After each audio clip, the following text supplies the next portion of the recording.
they're ingots, they're poured, they're not like pressed like regular production ones, and they are vintage, 1980s. It is legit.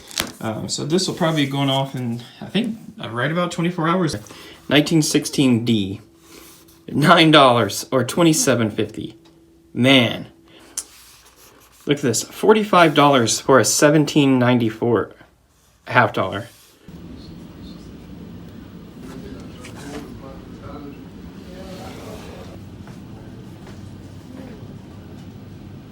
Hey guys, welcome back to the office. So as you can see, it's coming along pretty well. I put my Japanese invasion plaques on the wall. If you don't know about those or you haven't seen the video, go watch it. I have a video about those explaining what they are and what was their purpose. But we did a little bit of shopping today, and I have some of the stuff out here. Also, I got a half golden. This is the highest purity silver coin ever minted for circulation. Well, in general kind of coinage. But these were 0.945 silver, so higher than sterling. And I got one of these just to kind of test it, kind of play around with it. That's why you see it's kind of raw. I wasn't getting it for its beauty. I just wanted one to have one. So we'll play around with that a little bit. And I also wanted to talk about coin prices throughout history. I found this a couple of weeks ago at a thrift store. It's just a book kind of designed for kids, maybe not for kids. But it's about the year 1963, but there's some cool prices and stuff in there that I found. So I want to go over that. And also, one of the things I picked up today was a coin book from 1958. It might have been the wrong slot, but I only paid $1 for this. I think it was supposed to be $10. But the guy said $1, so I didn't say anything else. But I'll show you what I bought today, and then I'll go over some of the prices of coins and also prices of other goods over the years, because I kind of find that fascinating. Before I get to the good stuff, I'll show you some of the other stuff I bought today that's non-coin related, but it's always good to have multiple streams of revenue. If you can find a few things that you're good at buying and selling and trading, you can use that money to invest into other assets like silver, possibly gold, maybe stocks, or just to refill some of the money that you spent. So you can see one of the things I like to collect are VHS tapes, because I bought most of these for 25 cents. The other one's $1. This one is the Lewis Grizzard Story VHS. This one I think I paid $2, yeah, $1.99 for. But I have a lot that I'm about to put on eBay of Lewis Grizzard stuff, including a signed book. This is about a $10 to $15 VHS. This guy is a comedian from right here in Atlanta. So most of the people that would buy this would be someone in Atlanta or someone that used to live in Atlanta. But I'm going to put it together with the lot, and I'm probably going to put a lot on for 50 to 60. So there's that. The Faculty is a good movie. This is a hard VHS to find, even in this kind of ratty condition. As long as there's no mold, this is about a $10 to $15 VHS. Men in Black, it's not worth much, maybe $5, but this one I'll probably put in a lot of other kind of action movies or sci-fi movies. Free Willy 1, 2, and 3 is something I collect. I only get it when I find it for 25, 50 cents each, but these can go for about $15. So, but if you can turn $1 into $15, I'll do that all day long. You know, I'm not going to hate on what it is. Jack Frost, this is a classic, but this is about a $5 to $10 VHS. This Pocahontas one I've never heard of. I've heard of Pocahontas, of course, but this is like a claymation kind of odd movie, I guess you want to say. This one actually has a special message from the Mighty Morphin Power Rangers inside, so this one's kind of interesting, and I saw that this one sells for about $10 to $20. So 25 cents, you know, not bad.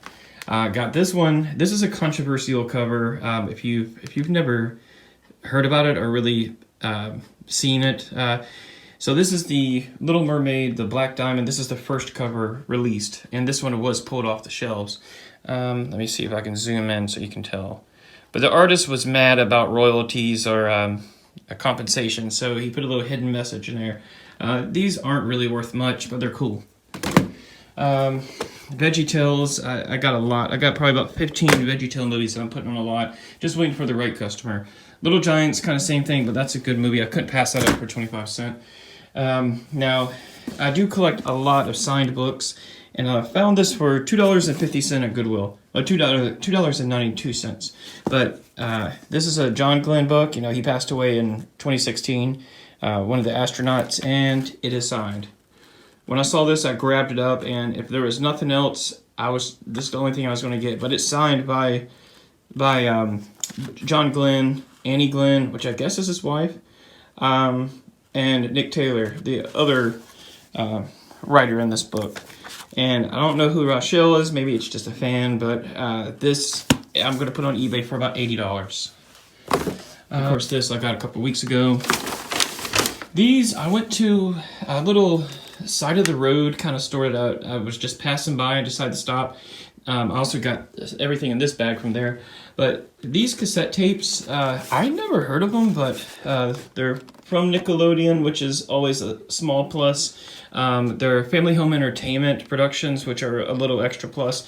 And when I looked these up, these sell on eBay for about $10 to $15 each. I'll probably throw these on for $30 just to kind of move them, maybe $35, but I paid $3 for those. And I got this for 25 cents. So if you see, I collect a lot of critter stuff, the Mercer Mayer, and I paid 50 cents and 25 cents, so 75 cents. But I have a stuffed animal. I collect a lot of plush animals too. My last lot only had, I think, one book and one plush, or maybe it was two plush. Two plush of one book I sold for $35. My cost was about $4. So my cost is 75 cents here. I have a plush downstairs I paid $1 for, so I'm in it for, even with tax, $2. So far, I would put that one on for about $25, $30. So you can see the all the kind of stuff I buy, the revenue I gain from those goes right back in the coins. That's my number one favorite hobby. Doug, 25 cents, I couldn't pass it up. Some of these are only worth $2 or $3, maybe $5. But I just buy them up, and when I make a lot, and eventually maybe it might be a 5-piece, 10-piece lot, whatever it is, I'll at least get my money back or double it, you know, maybe even tenfold if I'm lucky. But it's always good to collect stuff like that, especially when you get a cheap price. This troll book is a golden book from 1982, 92 maybe. I have a lot of trolls too, 1992. But that one is about a $10 book, but I have probably about 15 trolls. And then my wife collects trolls too, but hers are her personal collection. And then I have some Fraggle Rock books. I paid 25 cents for each of these. These go for, actually, honestly, I didn't look them up. I just grabbed them because I have some Fraggle Rock stuff that I'm putting in a lot. And here's a Bambi Fragrant Forest. This book's from 1975. I paid 50 cents for it, so it's a scratch and sniff. I haven't even looked it up, but I know it's going to probably be worth at least $10. So, this is going off tomorrow. So by the time this video is listed, this will probably be sold because there's already bids. There's already multiple bids on it. But this right here is a Jimmy Carter signed book, and as you know, he just passed. So, and the lot comes with the signed book, an original postcard. This is the Plains Baptist Church. This postcard doesn't have a date on it, but it has to be from the 80s. That book was signed in 82, I think, and it came with it. So this is probably original postcard from 1982. And then I guess the person was an Obama fan or a Michelle Obama fan because it had this inside. And I threw this inside because I only paid $1 for it to help it sell. This is an audiobook of the audiobook of the same story, same book, whatever. But I'll show you real quick. Let me take the protective wrapper off. Hold on. So you can see right there, that's his signature. And I've compared it to ones online, and that is legit. So this will probably be going off in, I think, right about 24 hours. I think about this time tomorrow, but by the time this video is posted, it might be already sold. If this video is still going on after it's sold, then I'll update you. Now, I did have a signed book by George Carlin. That one I wish I didn't sell. I think I sold it for $50, and actually that was probably like 8 to 10 years ago. I should have kept that one. But here's what I bought from that little store. I'll show a picture of it and show the address on the video. You'll see it. But I bought this for $5. This is an old bank vault. I haven't done the research yet to see what time period it came from, but it's from, you can see here, the Cleveland Trust Company. So this I'm going to fill full of coins. Not sure what I want to put in it yet, but I'm probably going to put about an ounce, maybe a little more of Constitutional 90%. That's a good way to sell Constitutional. If you're trying to figure out how do I know I could buy it, but how do I sell it? Sell it in lots like this, like individual kind of unique lots. It's a good way to move them. But that is pretty cool. I thought it was really good. And $5, I'm just adding $5 to the lot. So, but double my money on this, that's fine, but it helps move some of the Constitutional. And another thing I do is I list a lot of like antique piggy banks. So this is a For My Cadillac piggy bank from the 60s. You can see I paid $3.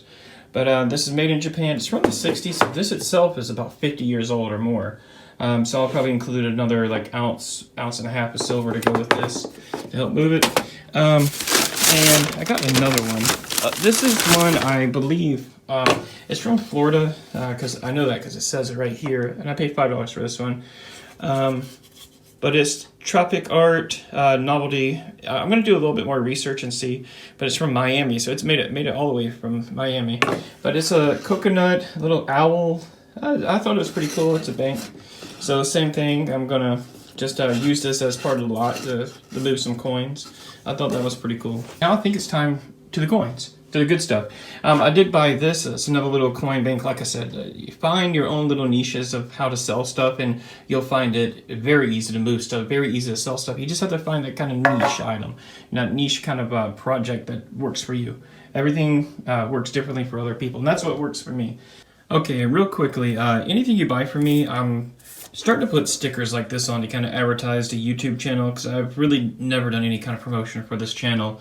But anything you buy, you'll get this sticker. It's just a real simple thermal sticker. I'm not pretending it's anything fancy, but a little extra touch, and it promotes the YouTube channel. But here's some of the coins I bought today. So there's some nickels. We just kind of find nickels that's hard to find for cheap. I think we paid 10 cents for these, which might sound weird to you, but when you need to make a lot for those, you don't want to spend too much filling it. So 10 cents sounded good to us for a 49. I think that's a 49. That's a 49. I'm getting blind on my old age, but that's a 49D. That D is right there. I'll zoom in.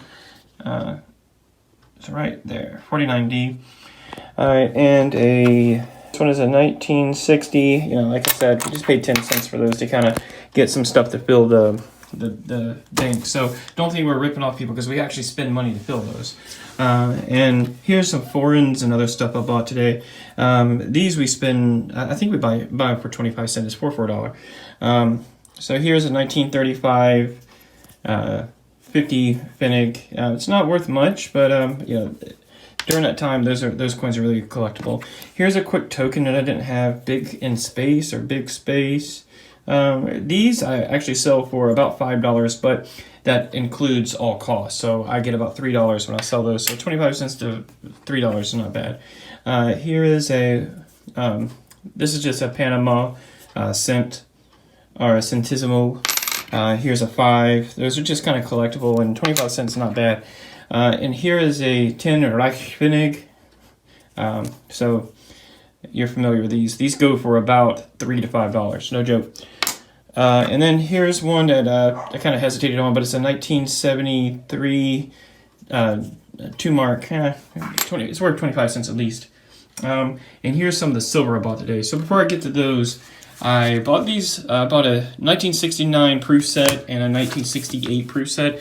Now I know what most people think, proof sets suck. I mean, they're really kind of boomer stuff. But with the up to 1970, the proof sets came with either silver or just 40% silver half. So 64 and before, those are all 90% from the dime, quarter, nickel.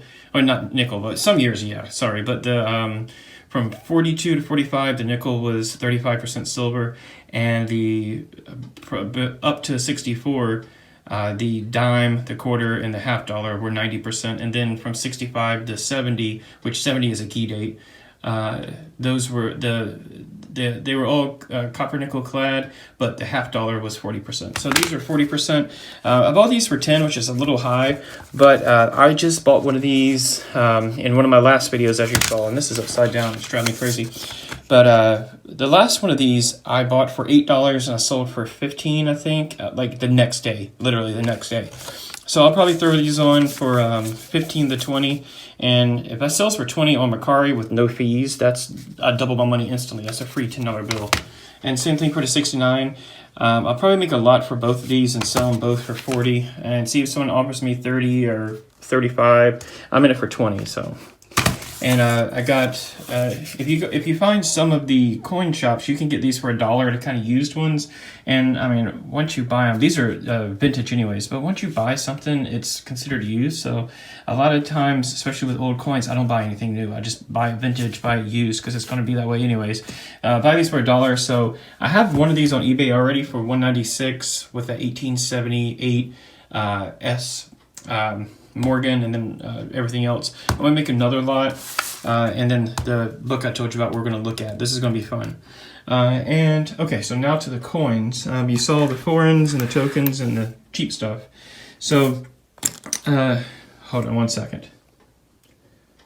So you might see some 64s and quarters and be like, oh, those suck. But yeah, I'll show you why. Those are really good for stacking if you're looking just for the silver content. Because here's my roll of 40 quarters, and you can see it's not a complete roll. It was, but I had to fill some of the banks that I sold, so I started lacking. So the boring 64s are for those, yeah, because the 64s and 62s are always thick and really nice for stacking. Anything that's old and rubbed down like these, this is actually pretty thick though, but those are good for putting in the lots. You know, people like looking at and getting the older dates. So this is a 63, put it in here. And here's a 63. See what else is here. And these are all what I bought today. I paid $5.50 for all of these. Well, not all of them, but each. I paid $5.50 each. So it looks like, just by my calculations, but what I bought today, I'm not sure if that's 50 or 51, but it's definitely 50. So now I got my roll back. So these are what I'm going to use to put in some of those. And I paid 12 for a 63 Franklin. This one looks pretty good. I mean, this is really nice. So I think I might put this in a lot, or I might trade it out I might keep this and put one of my older date ones. So and those ingots are going to be nice. Just wait. All right, I bought these for $25 for both. So these end up being $12.50 each, which is about melt, because these are 90%. You see that they're 2003 and 98, but they are silver, and it's not the S. The S does not mean silver. The S means San Francisco. So these are proof silver sets. You can tell by looking at the edge. These are 90% silver. So just silver melt alone is $25, you know, really. But with these proofs, some of these are hard to find. So there's a premium. Like this 2003, this one, it goes for like 15 to 20. But this 98 goes for about 25. And it's nice and frosty. So I'm going to kind of clean these up, not with any chemicals, but just a little Q-tip, a rag, not to remove any kind of the oil or any kind of luster or tone, but just to kind of take some of the fingerprints off. And I'll probably list these for 40 and just see where it goes. I'm in it for 25, so you know. And then here's some of the dates that I'm going to put in the lot. So 57, that is a 57p. And here's a 57. I got two 57s, okay. A 57, I think there's both 57p's. These, I have another one. These two I might sell these separate. It's got a nice tone. These probably were in a lot together, or some kind of book, or some kind of case, or something that caused this toning, because they both got the same tone. And when you turn them over, it's got the same kind of tone. I got these because I thought they were pretty interesting. But a 63, I think a 63p. Yeah, 63. All these are P's, which is the most common mint mark, or mint. Yeah, unless I'm doing something wrong. But so those are cool, and a 1950. Oh yeah, see, I was right. I was looking at the right space, but all those are D's. Sometimes you get confused, even if you know what you're doing. You're like, am I doing it right? This is a 50D. And then I got a couple of just common date Mercuries with the fasciste on the back. 250 each. You know. Now to the good stuff. So these are not silver bars. They're silver ingots. So these are vintage. I have a lot of vintage. I need to show you a lot of my vintage silver rounds. But this I bought today for 36 each, and the silver price right now is right about 30. It's like 29.63 or something. So I paid a tiny bit of premium, but you can see 1980 USVI Virgin Islands, I think it is. US Virgin Islands Ingot Company. I'll look at that. I'll look that up and double check. But 1980, A-Mark is the brand, which is a very good brand. And you can see it's 999 silver. And these are ingots because bars are not very thick. They're thin, but you can see how thick this is and how small it is compared to a bar. And on eBay, these sell for about $60 to $160. It's insane. So these I'm going to throw on eBay and just kind of see what I can get. So these are not from my personal collection. Well, they are until they sell. But you can see these are actually poured. They're not pressed. So that's what makes these a little more valuable. They're ingots, they're poured, they're not like pressed like regular production ones, and they are vintage, 1980, so these are 45 years old. So when the guy said 36, he was selling the same price that he was selling regular generic rounds and silver eagles. I just said, yeah, I took them. So those are probably the best finds today. And let me see. Oh, and I am going to try to do something with this. I'll probably find some coins that is the exact dimensions. I don't know why that sounds weird to me, but the exact dimensions and the exact thickness with different purities and kind of see what the weight difference is. So this is a 1848 half golden with Willem II on it. There's also later ones with Willem III, his son, on it. But these come in 0.945 from I think the early 1800s to like 1869, I think. 1868 might have been in last year, but they used 0.945 in the half golden, 1 golden, and 2.5 golden. But I know the ones from the 1700s were 9.2. It was a weird number, like 920. But they switched to 945 for some reason.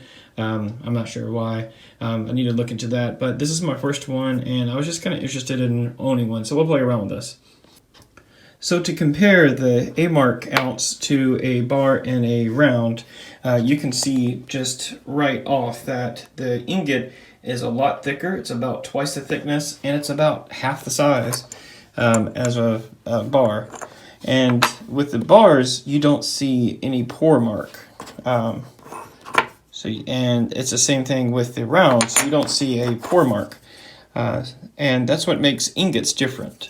So if you're wondering why I say this is worth about twice, maybe 3 times what those are worth, is one is vintage 1980, and also it's an ingot. It says it's an ingot, but also you can see the pour mark on them. So these are really cool to have, and I'm excited to put these on eBay.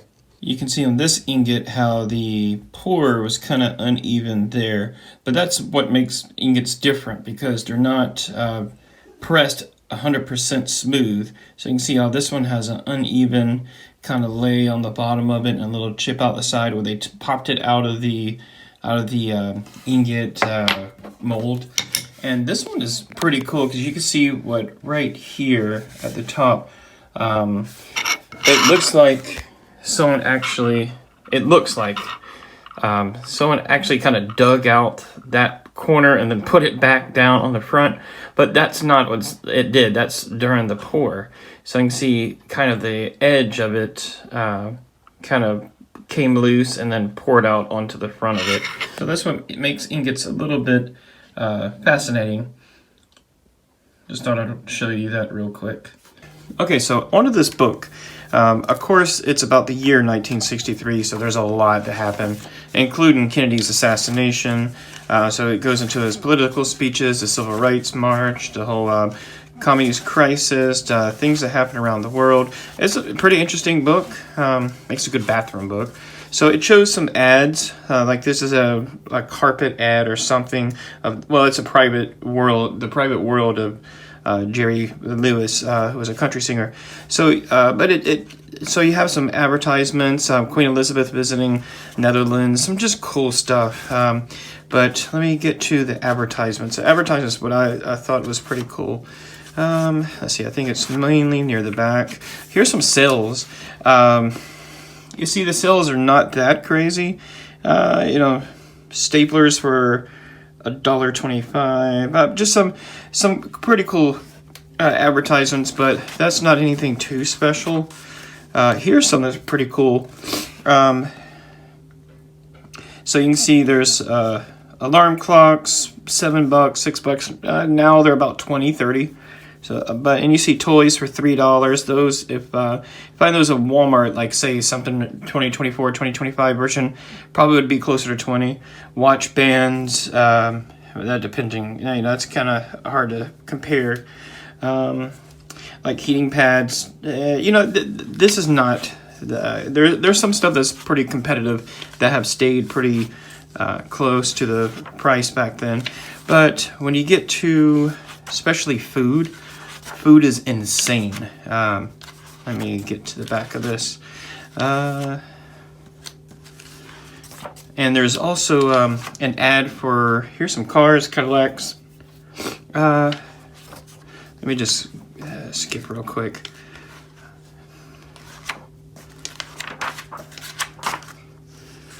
Let me just do a full, all the way to the back. Okay, here's some stocks. If you're into stocks, I saw one page that has some stocks in it.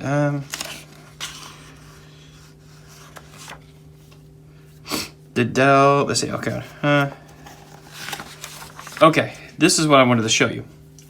So in 1963, apples for a pound of apples, and how many apples are in a pound? 3 or 4? 10 cents. How much is a single apple now? About $1, $1.50. So let's say 5 cents, and now apples are about nearly $1.50, $2 each. That's insane. Avocados, 14 cents now. They're about $1, $1.50 each.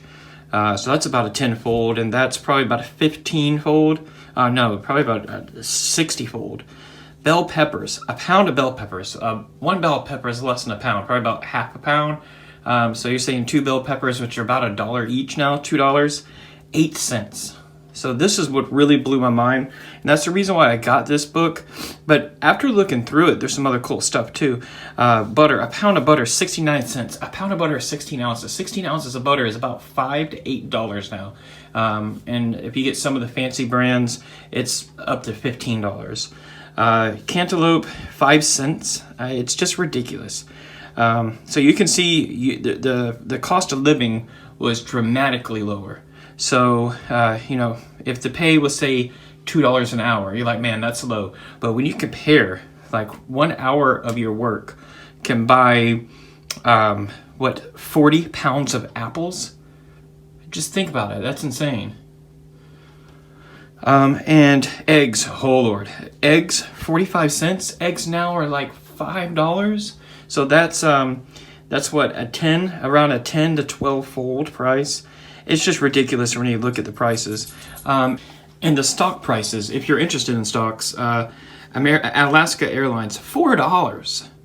And you can see Boeing was $34. Boeing's having it pretty rough right now, but it's not $34. Chrysler, which is probably Stellantis, $90. Stellantis right now is about $25. Coca-Cola $130. Coca-Cola, I haven't checked in a long time, but they might have had some splits and stuff. So when a company is doing really well and their stock gets really high, they have splits. If they're doing bad, they have a reverse split. So I'm not sure exactly the price is only. I'm not a stock expert. I trade a little bit, but I'm not an expert. Let's just see some Macy's. Ooh, unless they had some kind of splits, Macy's is about 25 now, but they're about to go out of business. But you can see some stuff, like products haven't really gone up a whole lot. Like, I don't know how much bras cost, but probably $20. Nail polish, 75 cents.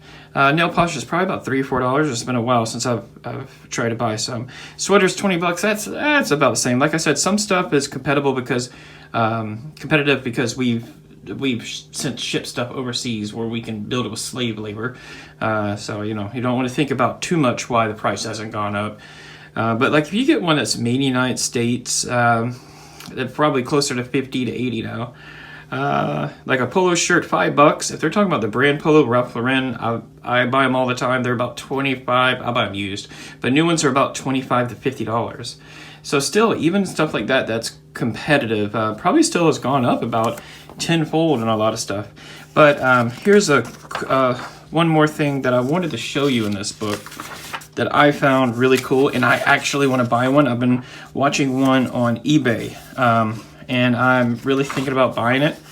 And if I do buy it, I'm definitely going to make a video. Let me see. It might have been before that.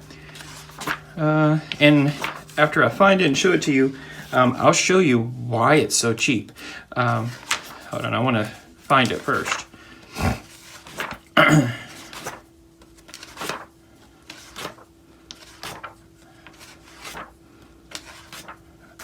Okay, here it is. So you see right here, this silver dollar Lucky Buck spinner keychain. I found one on eBay, but $5. I know, $3.50. Sorry, $3.50 for a Morgan dollar on a keychain. Now you say the keychain might be a few bucks, and the wallet, a Morgan dollar on a wallet, genuine leather, genuine U.S. silver dollar, $5. All right, you might be thinking, how can they do that? It must be fake. If it was 2024, it would definitely be fake. That'd be something on Temu. But I will show you an actual one that's on eBay right now that I'm watching that I will probably buy if no one else buys it before me. So let me show you that real quick. All right, so here it is, a Swank Lucky Buck piece dollar keychain.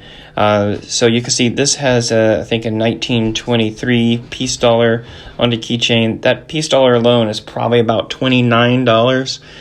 In the case, a couple bucks. So I would say a fair price on this is probably about $31, $32 plus shipping. It's a fair price. You can see the price they have listed here. It is $33 plus $9 shipping, so $42, and that is the same exact one from the ad, kept in good condition. I might as well buy it, but I've been just thinking about it. I was going to buy it for Christmas, but I forgot. So I will buy that eventually, and I'll make a video. So now let's check the coin book from 1958, which is only 4 or 5 years from the time of those advertisements. Let's see, silver dollars. So let's see about going this way. Okay, silver dollars. Okay, 1923. I'm not sure if that one is a D or S or P, but let's just see. So let's say it's the most common 30, $1.10. So now you see how they can sell a keychain with a piece dollar on it for $3.50, but plus shipping. I'm not sure. I'm not sure about shipping, but so. Back in 1958 and probably in 1963, a piece dollar was literally $1. That extra 10 cents was probably just the silver content. So $1.25 for the rarest of that year. So you can see piece dollars are just, and that's uncirculated. That's crazy. 1934 S, $10. I'll put on a video what one of those go for today, but you can see roughly about $1, $1.25, $1.40 each, except for key dates. A 1921 piece type, 1921 piece $3.50. I wish Like, if I was George McFly or whatever his name was, I would take that DeLorean and I would go back and I would take this book with me and I would go to a shop and I would pay exactly whatever is on this page. CCs. So here is, let's see, $10 for a 93S and very fine, or 75 but uncirculated. That's just insane. All right, and a 1895. $40 very fine or 80 uncirculated. I'll try to put all the prices on the screen so you can see. A 1903 New Orleans. Oh, $85 uncirculated or $9 very fine. Let's see what else. Oh, how about a 1916 D dime?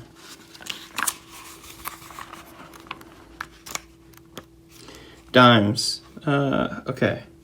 1916, right here. 1916 D.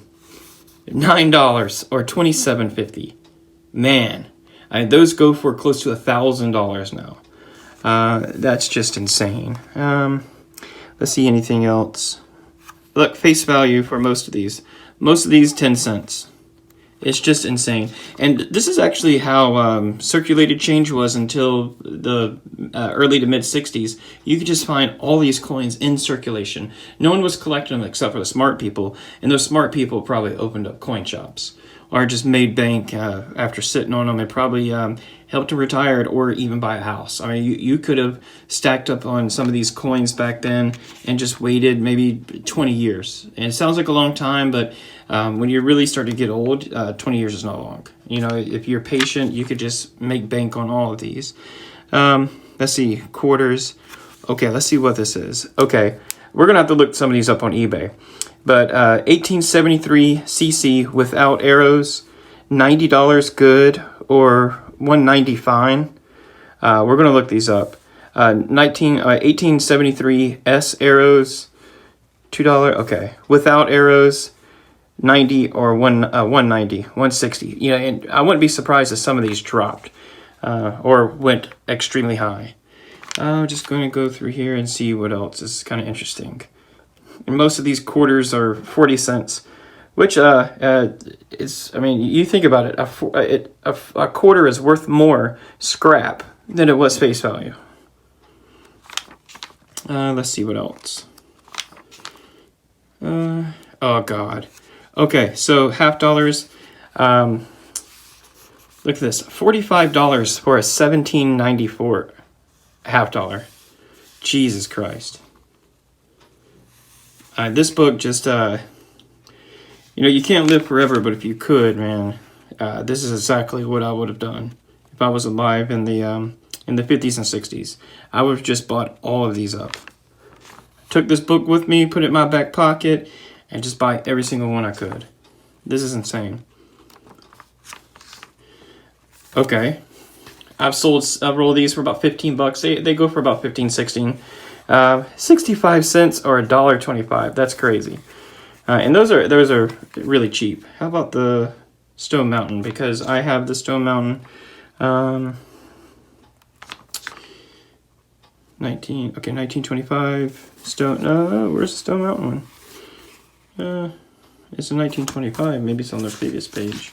Yep, $1.20 for fine or extra fine or whatever that is. Whatever they're I think uncirculated. Uncirculated, $1.25. That is insane.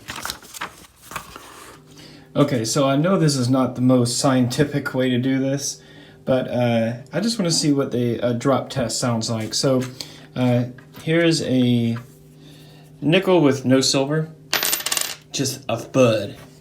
Here's a 50% Canadian dime. It has that ring, but you still have that thud. Here's a 75% Philippine 20 centavo. It has that ring. That's a nice ring. 835 France 1 franc. It has a higher pitch ring. 90% US quarter. I know it's a little bit bigger, but we might even try a dime too.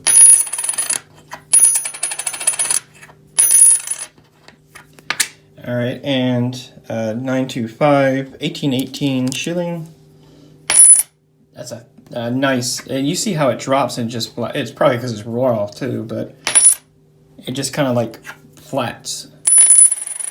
That kind of had a ring to it. Let's try one more time. And here is the 945.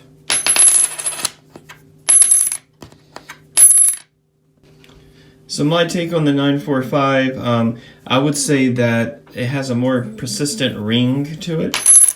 And the weight is slightly higher, but to the untrained eye and the untrained ear, it's really more bragging rights. Just my coin has more silver than yours. I'm not talking bad about it. I just don't see the point of making 945. Why go over sterling? Sterling has always been the highest, you know, kind of like a poster child of coinage. So I just don't see the point of it, but it's still cool to have it. Alright, and this video has been going on for a long time. It's what, 46 minutes long?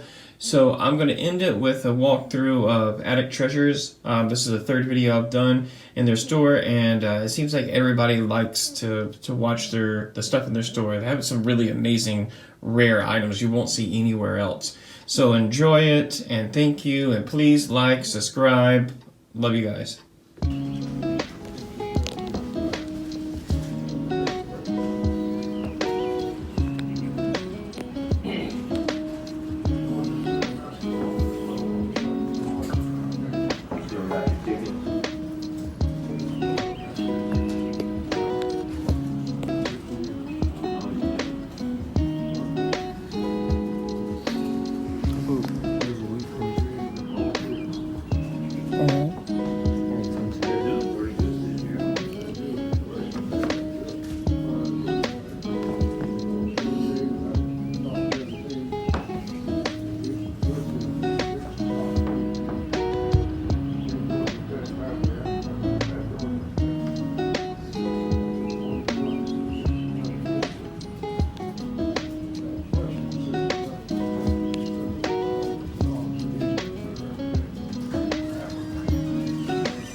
Okay, I'm going to end this long video right now with just some more interesting coin prices in this book.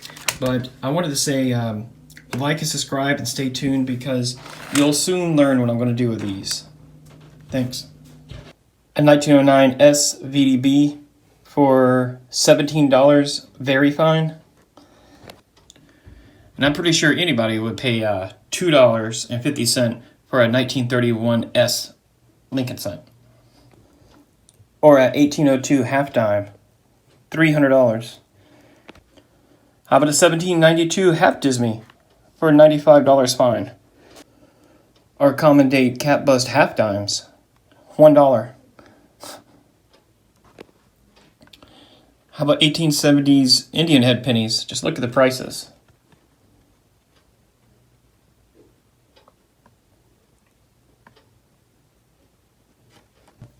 And here's some colonial coinage if you're interested. Look at the pine tree and oak tree shilling, $20. Or the New England shilling, $75. And look at the 1785, the 1788 Vermont, New Jersey, and Connecticut cents. 25, like 20 to 75 cents.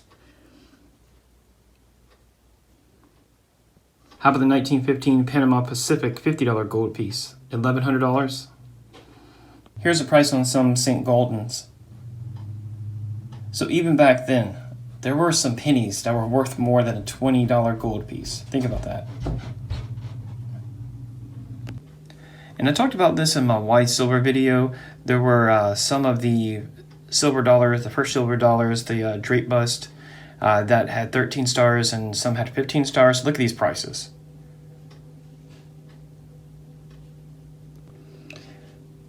And the flow and hair dollar, $17.94, $400.